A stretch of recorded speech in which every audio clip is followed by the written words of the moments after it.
The night my marriage died, I was sitting on the edge of a hospital bed with a paper bracelet around my wrist and blood on the back of my gown. The nurse had just whispered, "I'm so sorry, Mrs. Hartwell," in that soft voice people use when they want grief to land gently.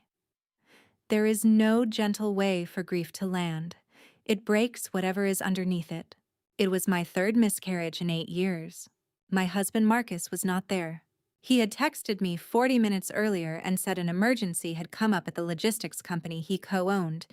He wrote, "I hate leaving you like this. I'll make it up to you. I promise." I was too tired to be angry, too empty to argue with a screen. Then my phone buzzed again. This time the message was from my younger sister Hannah. It was a photo. Marcus was standing in a pale blue nursery I had never seen before, holding 2 newborn babies against his chest. One baby had a tiny yellow cap. The other had one fist curled beneath Marcus's chin. His face looked soft, proud, completely peaceful. Under the photo, Hannah had written, "Daddy loves you both more than anything." For a long time I could not breathe. Not because I did not understand what I was seeing, because I understood it immediately. My husband was holding children that my sister had given him. My sister had called him Daddy. And I was lying in a hospital bed losing another baby, while the man who had sworn to suffer with me was standing inside someone else's nursery, looking happier than I had seen him in years. A scream rose inside me, but it never came out. Instead, my hand went strangely still. That is what people never understand about betrayal. The first moment is not always rage. Sometimes it is clarity. A terrible, clean line appears in your life, and suddenly there is before and there is after. I stared at the photo until my vision stopped shaking. Then I did the one thing my profession had trained me to do. I did not call him. I did not call her. I did not send one dramatic sentence that could warn them to hide the rest. I saved the photo. I backed it up to my private drive, and I began to audit my life. My name is Olivia Hartwell. At 39, I was a forensic accountant who made a living by finding what people tried to bury: stolen funds, hidden accounts, false invoices, quiet patterns inside ordinary numbers. I had never imagined that the largest fraud I would ever investigate would be my own marriage. For 8 years, Marcus and I had been the couple everyone pitied carefully. People did not say broken when they looked at me. They said brave. They said strong. They said, "At least you have each other," as if that was supposed to be enough. After another failed cycle, another negative test, another room painted in hope and emptied by blood. Infertility had become the weather inside our home. It was in the medication calendar taped behind the bathroom cabinet. It was in the bruises on my stomach from hormone injections. It was in the way I learned to smile at baby showers without letting my mouth tremble. It was in the small pause before friends told me they were pregnant, as if my sorrow made their joy rude. Marcus had always played the grieving husband beautifully.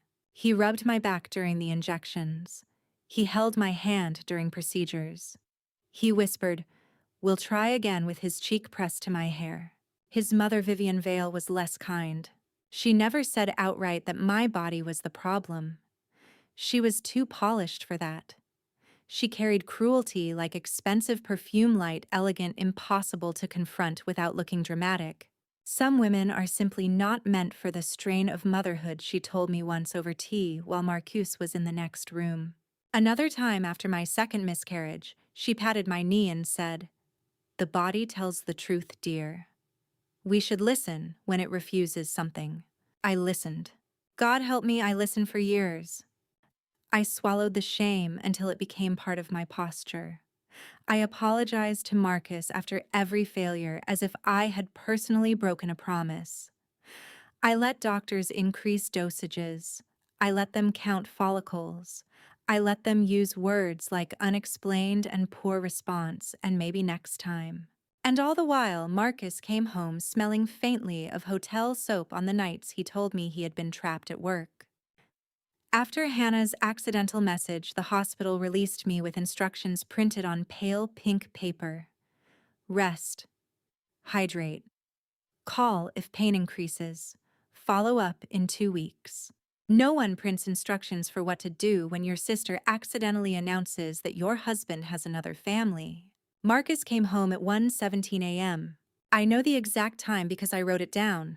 He entered the bedroom, quietly loosened his tie, and leaned over me with the face of a man rehearsing concern. "Liv," he whispered. "I'm so sorry. The warehouse issue turned into a nightmare. How are you feeling?" I looked at him in the dim light. For the first time in 8 years, I did not answer like a wife. I answered like an investigator. "Tired," I said. He kissed my forehead.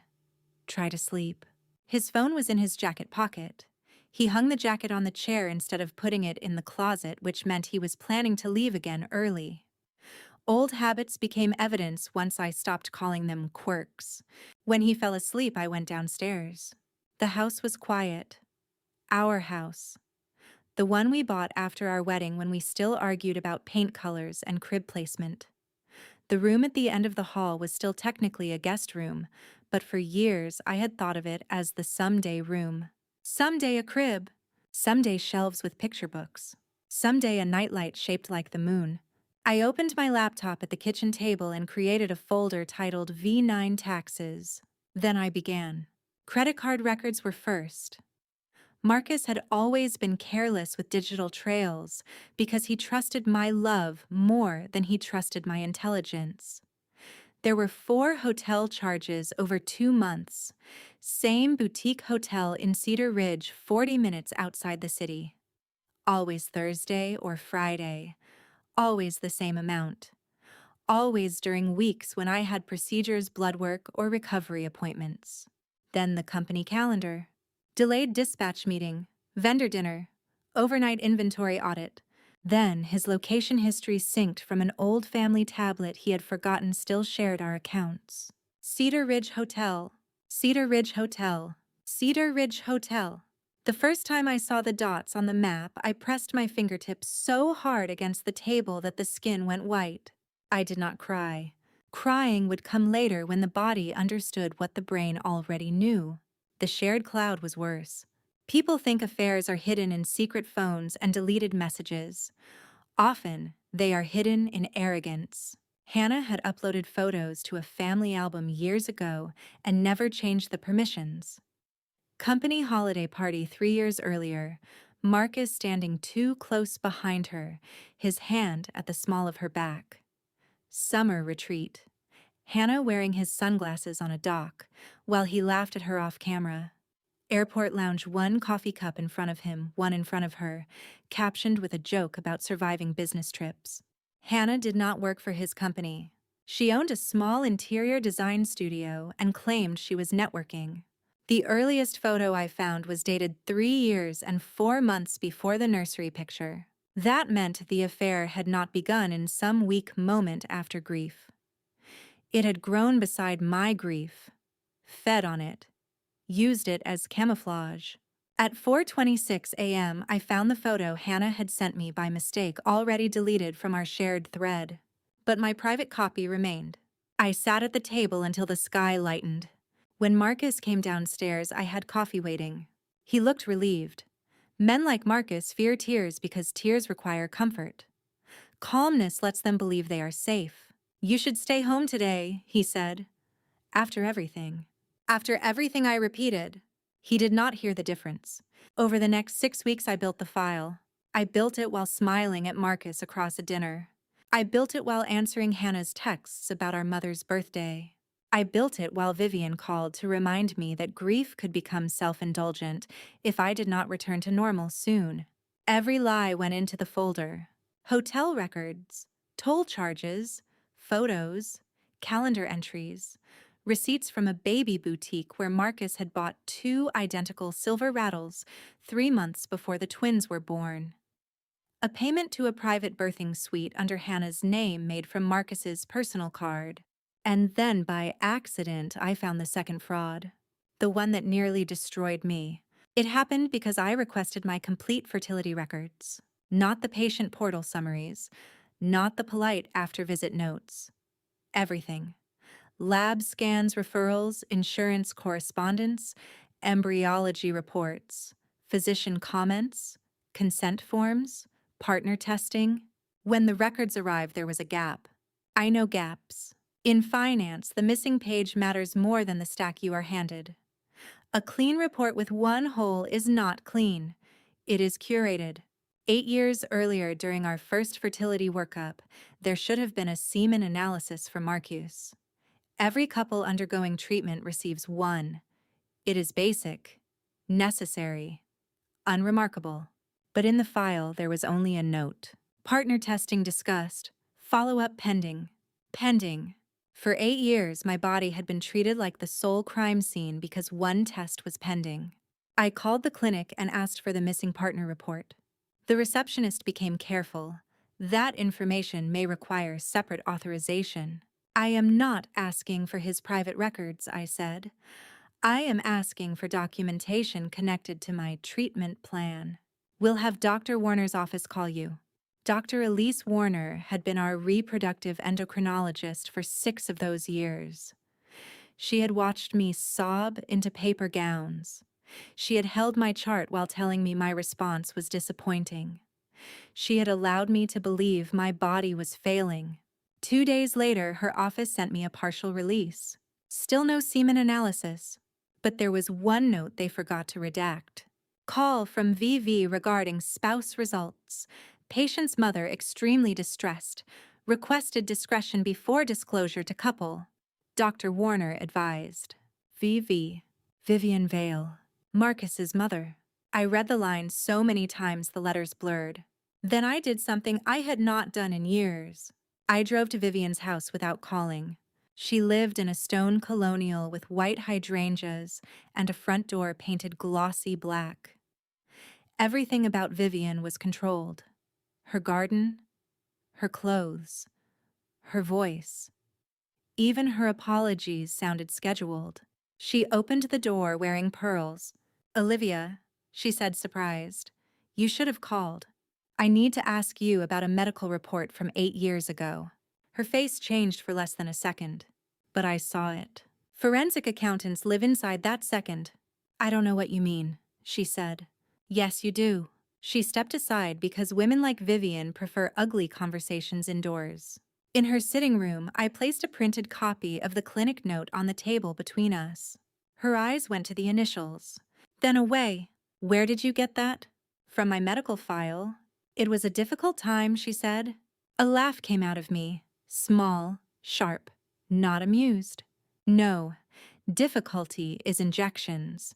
Difficulty is waking up in blood. Difficulty is hearing your mother-in-law suggest your body knows it should not be a mother. This is something else. Vivian's mouth tightened. I was protecting my son. There it was. Not confusion, not denial. Protecting. What did the report say? I asked. She folded her hands. For years I had imagined the truth as a locked door. I had not imagined the key would look so calm. It said Marcus had a severe male factor issue, she said. Very low count. Poor motility. The doctor said natural conception would be unlikely. The room tilted. I gripped the arm of the chair. Unlikely. 8 years of my body being blamed for a locked door that had never belonged to me. 8 years of Vivian's little comments. 8 years of Marcus's grief. 8 years of procedures built on a lie his mother decided I could carry. Did Marcus know I asked? Her silence answered before she did. No, she said. Not then. Not then. I thought there would be a better time. I stared at her. A better time than before I put needles into my stomach. A better time than before the first transfer. The second miscarriage. The third. Her eyes filled with tears, but I had no room left for them. I was afraid it would break him, she whispered. So you let it break me. She covered her mouth. I stood. At the doorway, she said, Olivia, please. I made a terrible mistake. No, I said. A mistake is sending the wrong photo. I watched the color leave her face. This was a decision, repeated thousands of times. I left her there. In the car, I finally broke. Not because of the affair, not even because of Hannah. because for the first time the shame inside me had somewhere to go. It had been planted, watered, protected by people who needed me to be the failure so Marcus could remain whole. I screamed until my throat hurt. Then I wiped my face, drove home, and called a lawyer. Aaron Blake's office was on the 10th floor of a quiet building downtown. He was not dramatic. I liked that. Dramatic lawyers enjoy war too much. I needed someone who understood endings. He read the file for 43 minutes without interrupting. When he finished, he removed his glasses and said, "You understand, this is not only adultery. I know. There may be medical ethics issues, possibly improper disclosure or concealment, civil claims depending on what can be proven. I don't want to spend 5 years being the woman who sues everyone. What do you want?" I looked at the folder. "I want the truth placed where none of them can move it." Aaron nodded. Then we built the room carefully. The room became a conference room at his office. Not a courtroom, not yet. I invited Marcus by saying I needed to discuss the divorce terms. I invited Hannah by saying her name appeared in financial records connected to the marriage. I invited Vivian by saying if she did not attend voluntarily, the next conversation would involve formal complaints. They came because guilty people prefer private rooms. They think privacy protects them. Sometimes it does. Sometimes it simply gives the truth better acoustics. Marcus arrived first, pale and irritated. "Divorce," he said before sitting. "Live your grieving. This is not the time to make huge decisions." I looked at him. "The time was probably before you had children with my sister." The room went silent. Hannah, who had entered behind him, stopped so abruptly her purse slid from her shoulder. Marcus turned. Vivian closed her eyes. I placed the nursery photo on the table. Hannah's voice cracked. "That was not meant for you." "I know," I said. "That seems to be the family motto." Marcus whispered my name. "Do not," I said. "Not yet." Aaron sat beside me quiet with 3 identical folders in front of him. I passed the first folder to Marcus. Hotel records, calendar entries, shared cloud images, charges connected to Hannah's pregnancy and delivery. 3 years, at minimum. Marcus's face moved through fear calculation, and then the weak grief of a man who is sorry he has been caught. "Olivia, I never meant for it to happen like this." I almost smiled. People always say that when they mean, "They never meant for me to know." Hannah began crying. "I was lonely," she said. "You had Marcus. You had the house. You had this perfect life everyone respected. I made one mistake, and then I didn't know how to undo it." "One mistake does not require a nursery," I said. She flinched. Then Vivian spoke. "Enough. Olivia, you have every right to be angry about the affair. But those babies are innocent." I turned to her. "Yes," I said. "They are." Which is why the adults in this room should try honesty for the first time in their lives. I opened the second folder. "This is the part none of you expected me to find." Marcus looked confused. Vivian did not. I slid the clinic note toward him. He read it once. Then again. "What is this?" he asked. "A note from Dr. Warner's office.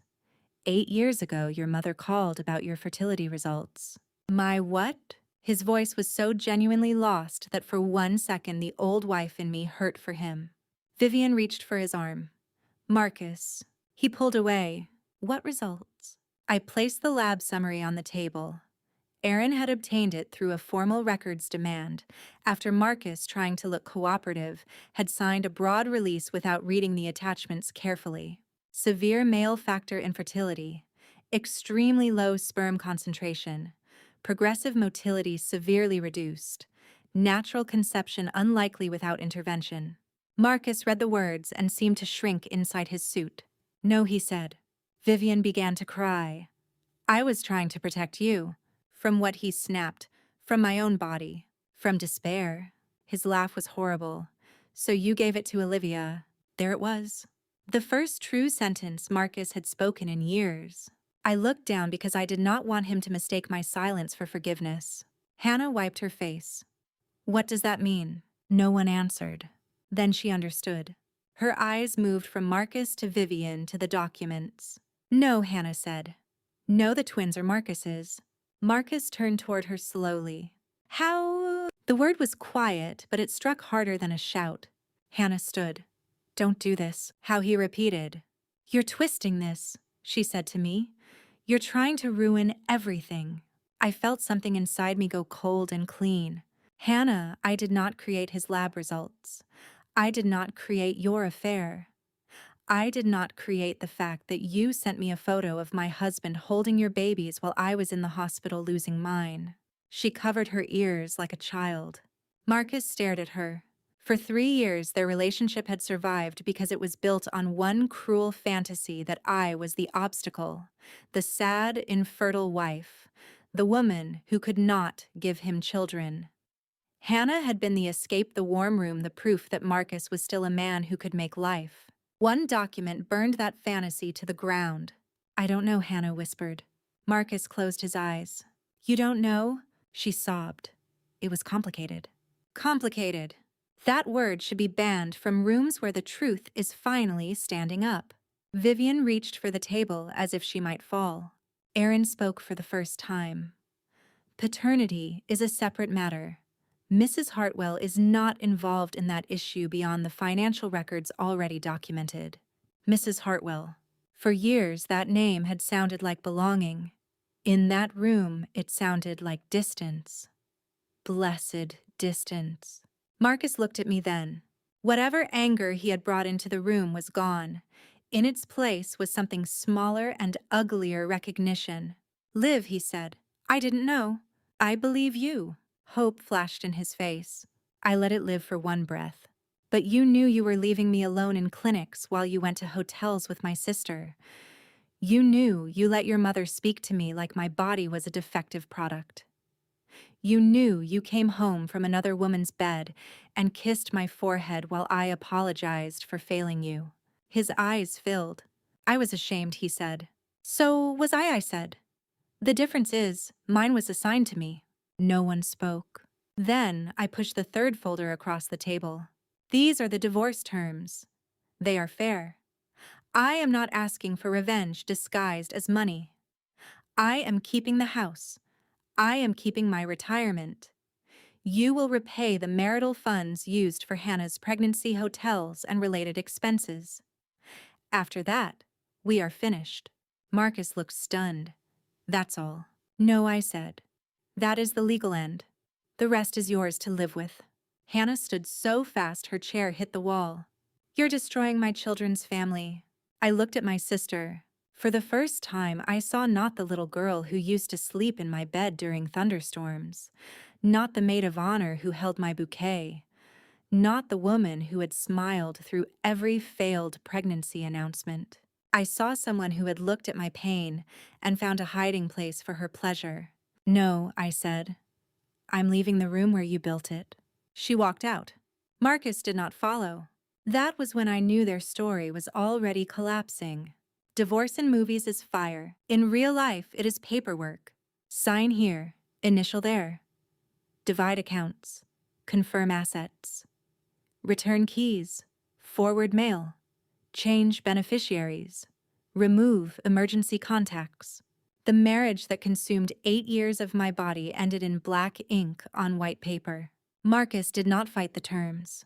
I think he wanted punishment because punishment would have felt like structure.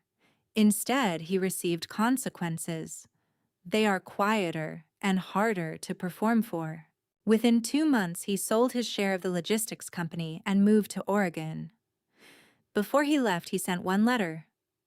I read it once. He said he had ordered paternity testing.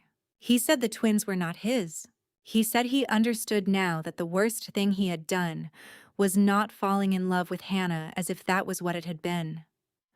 The worst thing he wrote was letting me carry a grief that belonged to him. That was the closest he ever came to telling the truth. Hannah left the state before Thanksgiving. Our mother called me crying, begging me to leave a door open because family was complicated. I said a locked door is not cruelty when the people outside it know how to set fires. She did not understand. People asked if I felt free after the divorce. Freedom is not a door swinging open with sunlight on the other side. At least it was not for me. At first, freedom felt like waking up at 3 in the morning with no one to blame but the ghosts. It felt like finding unused syringes in the back of the refrigerator and sliding down to the kitchen floor. It felt like seeing a father lift his daughter onto his shoulders at the grocery store and having to leave my cart in the aisle. But slowly something changed. Without the lie, my grief became honest. It still hurt, but it no longer accused me. I stopped apologizing to empty rooms. I stopped touching my stomach with hatred. I stopped reading old medical notes like a sentence passed against my womanhood. One afternoon, I took the medication calendar off the bathroom cabinet. The tape left pale marks on the wood. I cried for 20 minutes. Then I cleaned the marks away. 6 months later, I founded the Clear Record Fund. It started with a small website and the money Marcus repaid from the marital accounts. I wanted to help fertility patients obtain their complete medical records, understand partner testing, ask better questions, and recognize when decisions were being made around them instead of with them. The first woman who called me was 32 and whispering from a parking garage because her husband did not want his test repeated. The second was a teacher whose clinic had blamed her age for 2 years before admitting they had never completed her partner's analysis. The third wrote only one sentence in the contact form. I think I am carrying a shame that may not be mine. I sat at my desk and cried when I read it. Then I called her. That became the work. Not revenge. Work. There is a difference. Revenge asks, how do I make them hurt? Work asks, how do I stop this hurt from being inherited? A year after the photo, I walked into a medical ethics hearing wearing a navy suit and no wedding ring. Dr. Warner sat across the room with her attorney. Vivian was there, too pale and silent. Marcus did not attend. Hannah, of course, was gone. When they asked me to describe the harm, I did not start with the affair. Affairs are ugly, but they are common enough that people know where to place them. I started with the first injection. I told them about mixing medication under kitchen light while Marcus watched a basketball game in the living room. I told them about alarms set for 6 a.m. and 10 p.m. I told them about bruises I learned to hide under high-waisted skirts. I told them about hearing the phrase, your body may not be responding, while a report about his body sat hidden behind maternal fear and professional cowardice. I told them about apologizing after miscarriages. My voice broke only once. When information is withheld, I said consent becomes theater. I was not a patient in those years. I was a prop in a story other people wrote to protect a man from shame. No one interrupted me. The clinic settled months later. Dr. Warner lost admitting privileges at 2 hospitals and accepted a formal disciplinary order. The legal language was careful, bloodless. Failure of disclosure, boundary violation, documentation, irregularities.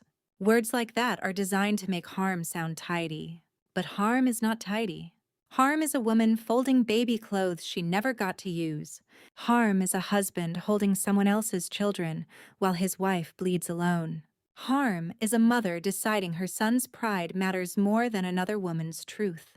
Harm is a doctor looking away because the lie is easier than the confrontation. Still, the truth did what truth does. It did not heal everything. It separated what belonged to me from what had been placed on me. I know I no longer hold daily conversations with their ghosts. I know I can hear Marcus's name without shaking. I know when Hannah sent an email 2 years later asking if we could talk as sisters, I deleted it without my hands trembling. I know Vivian sends a donation to the Clear Record Fund every year under her full name, and I let the fund accept it. Money can be useful even when the apology behind it is too late. And I know this. The greatest revenge was not watching Marcus lose the family he thought he had built. It was not watching Hannah flee the town where everyone finally knew what she had done. It was not seeing Vivian sit in a hearing room and say under oath that she had chosen her son's pride over my right to know. The greatest revenge was the morning I woke up and did not hate my body. The morning I made coffee, stood by the window, and realized I had not apologized to anyone for being alive. For 8 years, they had handed me a story and forced me to carry it. The broken wife, The barren woman. The problem. The tragedy. But numbers taught me something long before love did. When the records do not match the story, trust the records. The record said I had been loyal. The record said I had endured. The record said I had asked questions in rooms where people lied with degrees on their walls and wedding rings on their hands. The record said the failure was never mine. So I wrote a new story. In this one, a woman receives the wrong photo at the worst moment of her life. She does not collapse. She saves it. She follows the evidence. She walks into a room full of people who mistook her pain for weakness. And she leaves with the truth in her hands, not healed, not untouched, not the same, but free. And this time, no one gets to edit the ending except me.